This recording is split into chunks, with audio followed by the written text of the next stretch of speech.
Hello and welcome to the Sports Leadership Playbook Podcast. I'm Dr. Robert Pryor, and thank you for joining us today.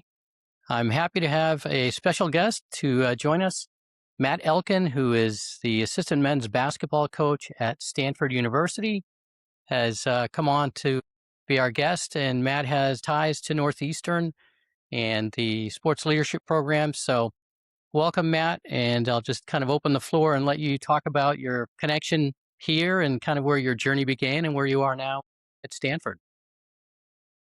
Thanks for having me on, Dr. Pryor. It's great to see you again. And my story, it's taken me a lot of awesome places, a lot of crazy places across the country and across the world. But basketball has been my passion ever since I can remember, and thought I'd have an opportunity to use that as a way to advance in my career. And I'm very lucky that I had that chance, and grew up in Boston, born and raised.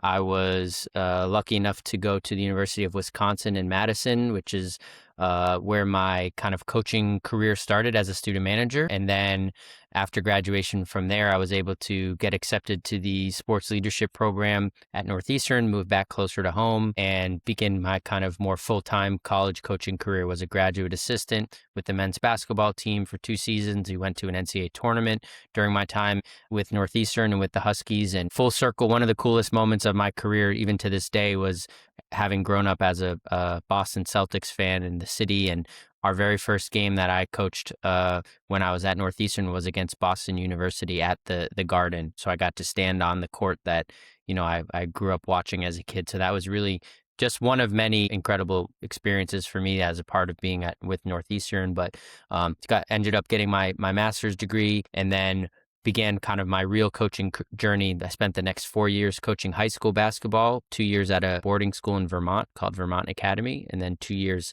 at a private school in Los Angeles called the Windward School. From that point, I spent the next 4 years working back in Division I at Yale University in New Haven, was the director of operations for the men's basketball team. Had a lot of success there. We won 3 Ivy League championships, went to 2 NCAA tournaments, capped off by our 2024 season, which ended up we won our first NCAA tournament game, upset Auburn, and was kind of the belle of the ball, the Cinderella that year. Had 3 players on that team actually at an Ivy League school that ended up getting drafted or playing in the NBA this past season, which is pretty incredible. From Yale, I took an opportunity and a big leap of faith and moved to back to California to work at Stanford with Kyle Smith, who was just hired as the head coach at the time and was the assistant recruiting coordinator. So I was still in a support staff role, but was working my way up, and certainly now working at a place like Stanford and the ACC at a high level was incredible for me. But the goal was always to be a head coach. And so after just a year here in Palo Alto, was actually afforded an opportunity to become an assistant coach for my first time at the Division I level, which was at Columbia University, back in the Ivy League, back on the East Coast, and had an incredible season there this past year.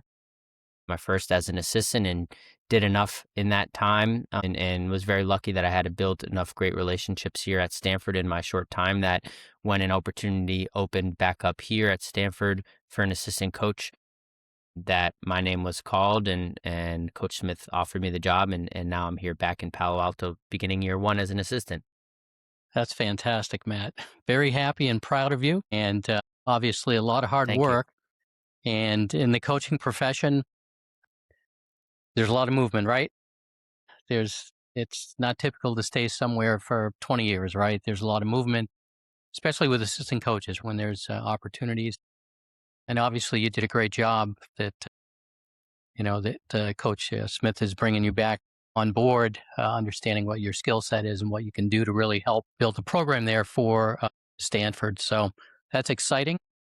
I would say, the fact that you've been successful in your role recruiting at Ivy League schools, I would think that formula translates well into a school like Stanford, where academic standards are high, and you need to be able to draw talented players that are interested in that education, as well as the opportunity to play at the highest level in the ACC.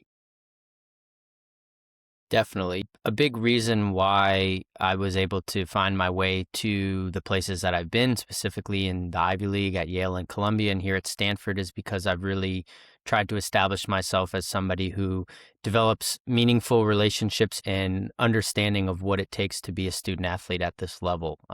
It's very unique, especially at the Ivy League where it's a non-scholarship universities in Division One. So you're having to have different conversations with parents, with players, to really assess, is this something that is going to benefit them or something that's attainable for them, from an academic standpoint, financial standpoint. Now at Stanford, we deal with a lot of different issues as far as the types of players we're recruiting, and given the landscape of college hoops now and sports in general with transfers and NIL and conference realignment and coaching changes, there's just a lot of moving parts. And so one of the really nice things for me that I've really kind of used as my guiding light or my North Star is just at the end of the day, when all the changes and the craziness of things that are happening in our landscape right now, when things settle back down, Stanford's always going to be Stanford. The alumni network is going to be consistent.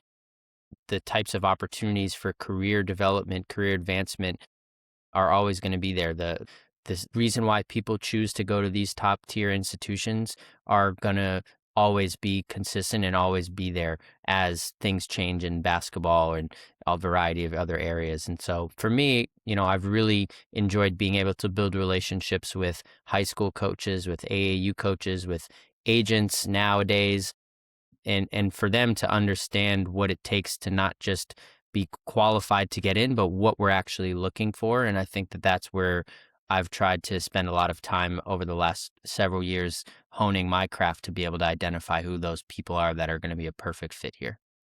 And in life, relationship building is what it's all about. And for a young, whether it's an 18-year-old high school student considering Stanford or a transfer student or junior college, they have to understand that they're a student first, and Stanford is there to educate them. And all the other things, the alumni for Stanford, obviously, they are passionate about their sports, and they want the teams to be successful. So I think the support will be there for all the teams, and it's incumbent on the coaches and the staff to really make the most of that and put together the best team and the best roster you can. It should be exciting. The ACC, the first thing that comes to mind is basketball, right? I mean, it's always been known as that basketball conference, and with your connections with the Big Ten and Wisconsin and seeing Michigan win it all last year, very competitive. I mean, the SEC also, there's a lot of great schools across the board, but the ACC, if you win the conference championship, go to the tournament, there's a lot of history, but you could kind of rewrite history because Stanford would be seeking their first ever ACC tournament championship. I think one of the things that I have been overwhelmed by coming to Stanford is just the amount of excellence, especially in athletics everywhere. And Stanford this year was 50 straight years of winning a national championship in some sport. And Stanford leads across the landscape of college athletics with most national championships, Olympic athletes, gold medals. So everywhere you go from an athletics specifically, not to mention the academics and all that, but you're surrounded by excellence everywhere you go. And like you said, the ACC is one of the most storied basketball conferences. And just because we're at Stanford doesn't mean we are wanting to be in the bottom of the pack. We want to be winning ACC championships. We want to be winning national championships. And when I first got to work for Coach Smith here, one of the things that he's been very adamant about and sharing with people is that it's much easier to repeat history than to create history. And he says that because there was a time when Stanford was number one in the country in men's basketball, and there was not, 5 NBA players running around. It was good guys that were smart, that knew how to play together, and were going to do what they needed to do to have an impact in the college basketball landscape. So the fact that that's been done, whether it was 20 years ago or 5 years ago, there's a system in place for Stanford to be successful in men's basketball. Women's basketball has had a great deal of success.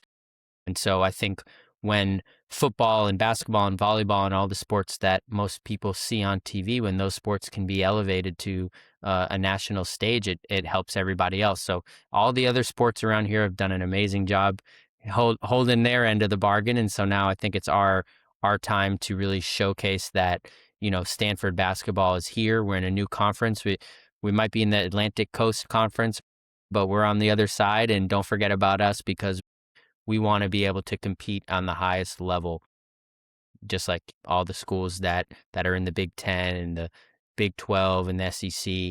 We want to be in that conversation as well.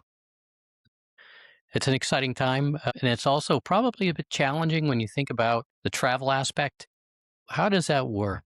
Most of the ACC teams or schools are on the East Coast. There's a few, I think SMU is in Texas and Dallas.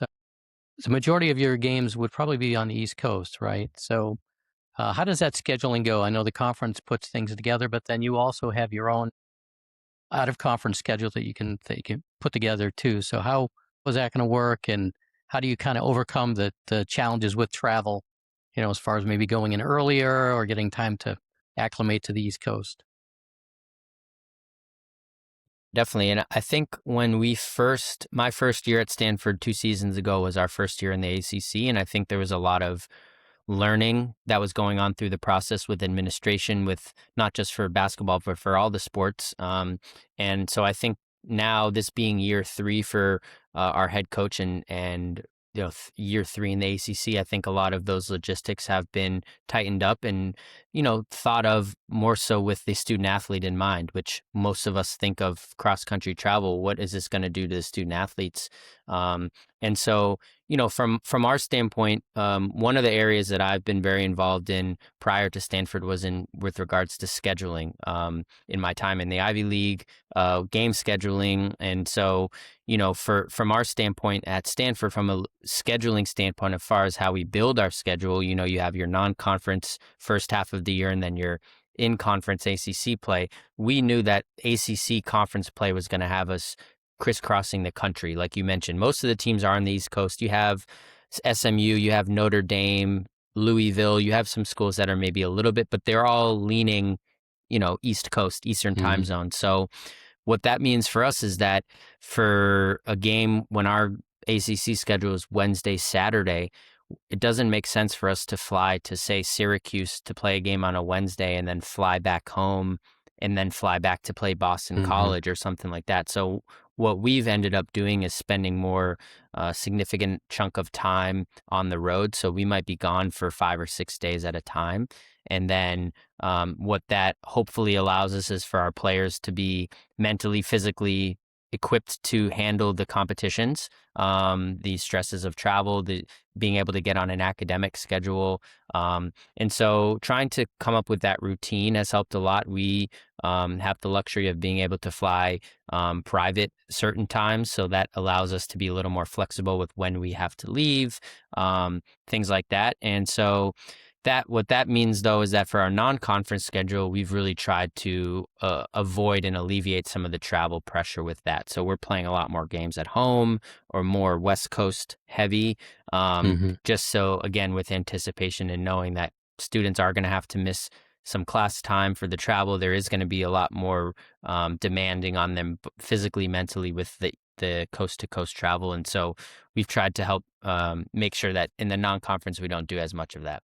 Yeah, and I guess, as you said, you learn through experience. So after the first couple of years, you kind of figure out, okay, this is the best way to do it. Or maybe some of the other sports have figured it out too, and they're like, okay, this is probably the best way to plan your schedule, to not just so the student athletes can acclimate, but also from a budgeting standpoint, that those back and forths don't make sense. But if you can go on a road trip, literally, and go to a couple of cities on the East Coast, then that makes sense. On the Ivy League, we bused to all of our games. And when I was working at Northeastern, the CAA at the time, it's changed now, but there was a lot of times when we would bus or we'd fly somewhere and then bus between places.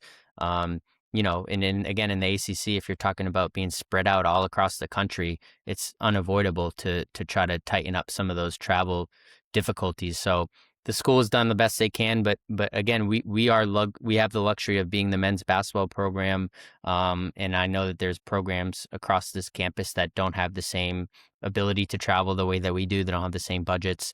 The timing is different for their sport, and so again, it does present a lot of unique challenges across the board. But I do think overall, the exposure we have playing on this national stage is really beneficial for our players, but also especially the ones that are pursuing pro careers. And we've been lucky to have a couple guys make it to the NBA from Stanford, which again, you talk about excellence, and that's really the kind of the goal, I think. Could you talk about your typical, I know your days are not typical, maybe go through a calendar year in life as a coach. So in season versus out of season, how does the recruiting and all that fit in? What's your traveling? What's your typical year as an assistant basketball coach at Stanford? Here at Stanford, we have the ability to have a little bit of a larger staff. And so we, most Division I men's basketball staffs are at the minimum 4 or 5. Pretty much everybody has a head coach, a couple assistants, and then maybe a support staff role, director of operations or player development video. We actually have 9 people on our staff. What that allows for me in my role as assistant is that I'm primarily focused or more heavily committed to the recruiting side of things for our staff based on my experiences and my ability to be a little bit more flexible, a younger guy without family, so I can spend more time on the road. So a large deal of what my year will look like will be revolving around recruiting. So let's just start with kind of where we are now in the off season. Spring, summer, fall, it's attending a lot of AAU events. It's going to high school tournaments.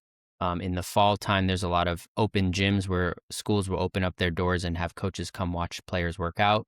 There's also a lot of international recruiting opportunities now. There's FIBA, under 16, under 17, under 20, and those might be in a variety of countries all across the world. So I do spend a great deal of my time traveling and trying to identify prospects for Stanford, trying to build relationships with coaches and agents and other people on behalf of Stanford. And then also throughout that, we do summer camps here, and that's been something that I've been very heavily involved with. We do elite camps for high school players. We do youth camps for boys and girls.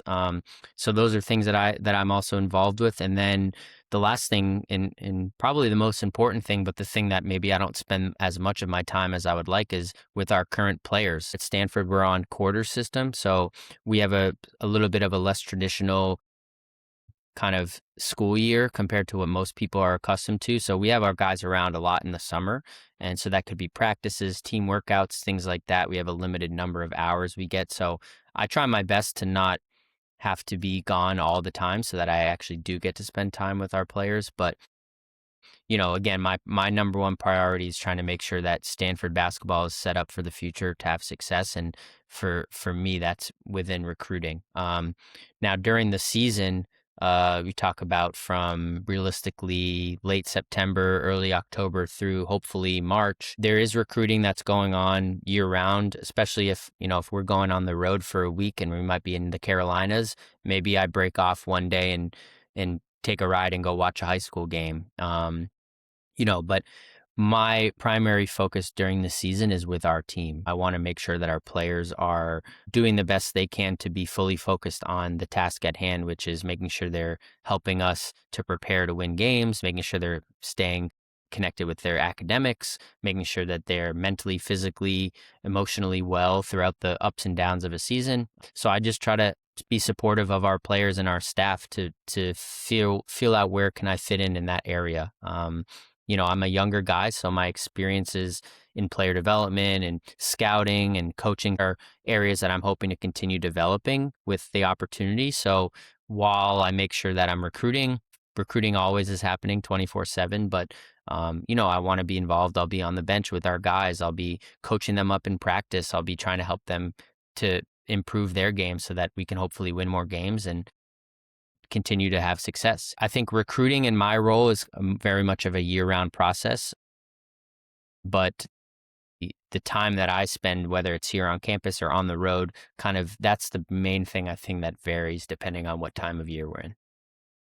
It's going to be a full schedule for you, but like you said, you've got the flexibility to do a lot of traveling, and that's value add though to Stanford that you're able to fit that need.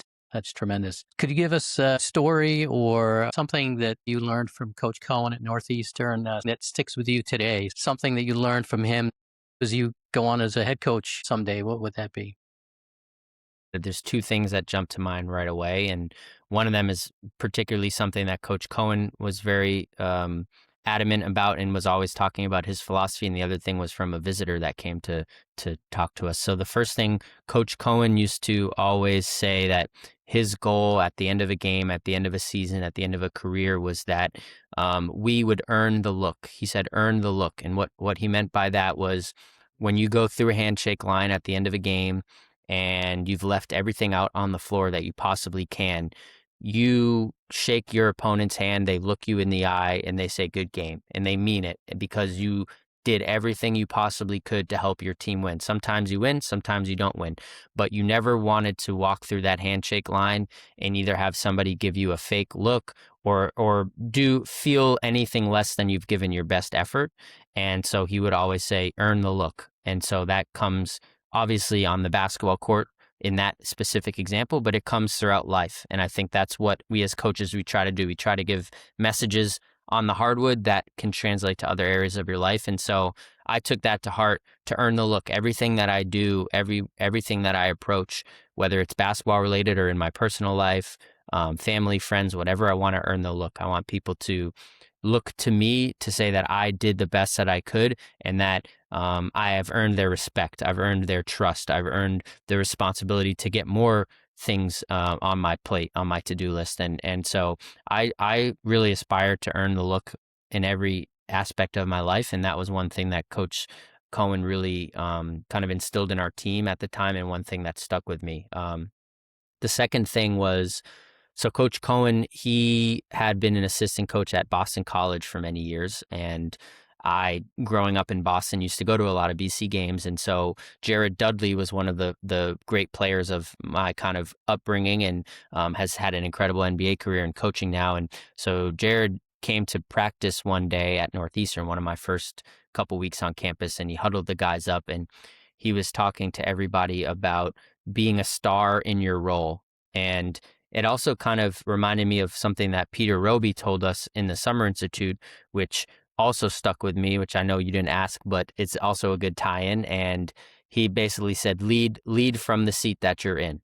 So those two things to me basically meant very similar things. Be a star in your role, lead from the seat that you're in. It doesn't mean that you need to be the head coach, doesn't need to mean you need to be the athletic director, doesn't mean you need to have any voice or impact within your organization, your team, whatever, but wherever you are, be the best that you can be in that spot. And I thought that was really cool to hear Jared Dudley say that, because he was, an all-level player in the Big East for BC. He was a great NBA player, but he's talking to a group of college guys that are trying to figure out in the summertime, what's my role? How can I get more playing time? How can I get coach to like me more, to whatever, more score more points? Don't worry about that stuff. Just be a star in everything that you do. Right. And that really resonated with me. And again, to Peter, when he said that, it was the same thing. Like, I'm a graduate assistant wanting to become an assistant coach, wanting to work my way up.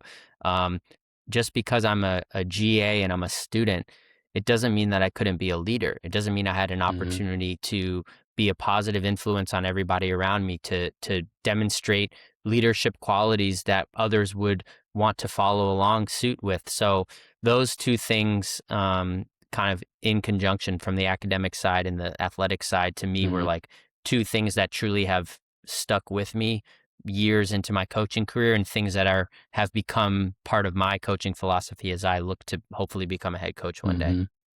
And they have mentors like Bill Cohen and Peter Roby. They've lived it. So get as much information as you can from them and take it to heart and apply it, right? They're two great examples of leadership. One final thing, we're getting close to the end here, but if you were to give some advice to somebody who's interested in getting into the coaching profession, whether it's high school, college, professional, in my experience, when I worked for the Celtics, we had several assistant coaches. They went on, the coaching tree from Rick Pitino is, how big that is. So Someone Mm-hmm. like Kevin Willard now, who's gone on to have a great college career coaching. Andy Enfield with SMU was our shooting coach. Frank Vogel was our video coordinator. So these people all started somewhere. So what advice would you give people that think that it's not attainable, right? I mean, I know you're going to be a head coach someday, and you're going to look back to your kind of the journey there. So what would you say to somebody who aspires to kind of do what you're doing and be where you want to be?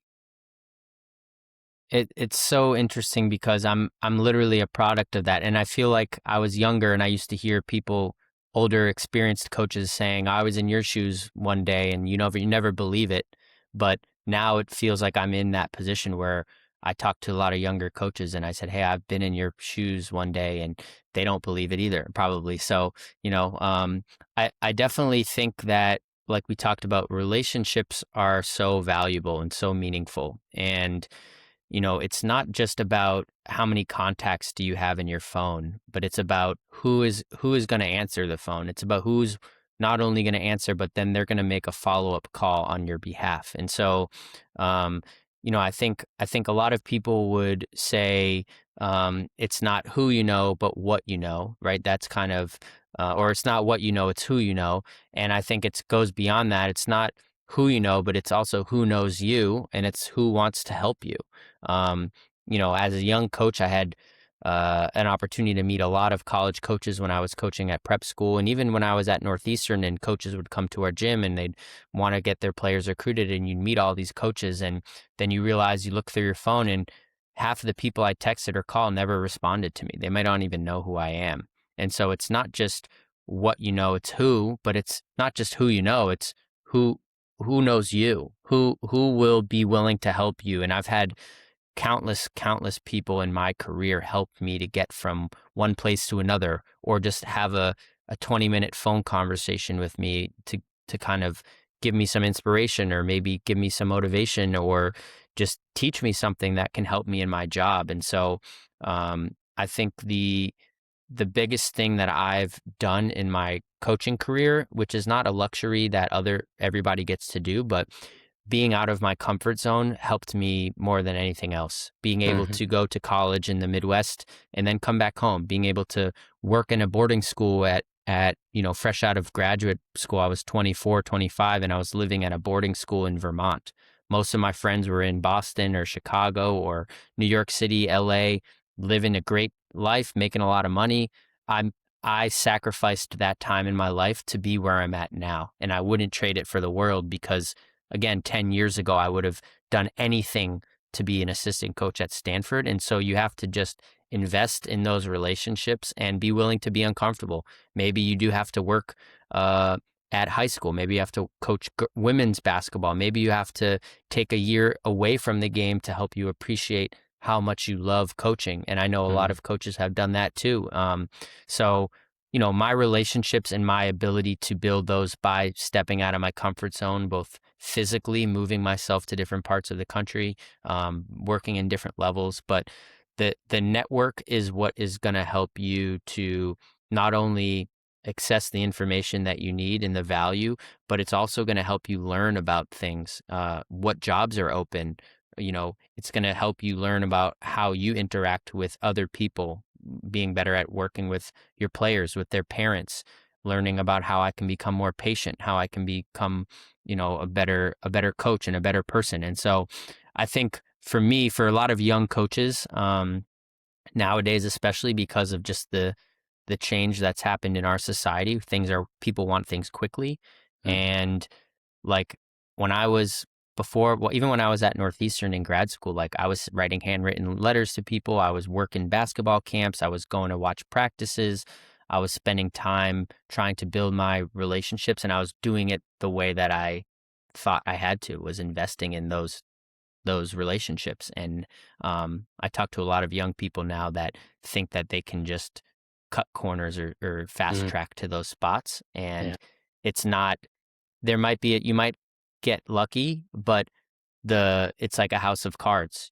I want to build up brick by brick so that if, God forbid, I do get fired someday or something does happen and I need to change, well, I have a really strong foundation of people that care about me, that want to help me be successful. And that just takes time. You can't fast forward that process. Right. And, as a 34-year-old now, I've been, like we talked about, I've been doing basketball, been in around the game since, obviously as a player, but really since college. And so there's, that's over a decade of experience of learning ups and downs.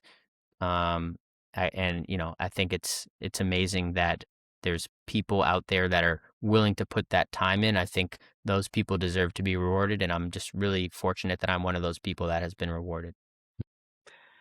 Hard work, being authentic, being true to yourself. Your values really are what end up bringing you success. I mean, that's what it comes down to. All right. Well, Matt Elkin, we really appreciate you joining the Sports Leadership Playbook Podcast. And as an alum from the Master of Sports Leadership program, we're very proud to see you succeeding in your career journey. And I know that your second stint with Stanford is going to be even better than the first time around. We'll be keeping a watch on the Cardinal this year, and I'll be rooting for you in the ACC. And with the tournament expanding, boy, I don't know how many, 72 teams now. How big is it going to get? It's might keep growing. You never know. All the best. Thank you for spending time with us today. And we'll be in touch soon. And have a great rest of the week. Thanks again. It was really great to see you, and looking forward to keeping in touch, staying connected with the program. It was very important for me in my development and career. And so, love to be able to connect with other students that are going through this, and, just looking forward to a great season at Stanford. So thanks again, Dr. Pryor. Appreciate it. Great to see you. All right. Thank you, Matt. Take care.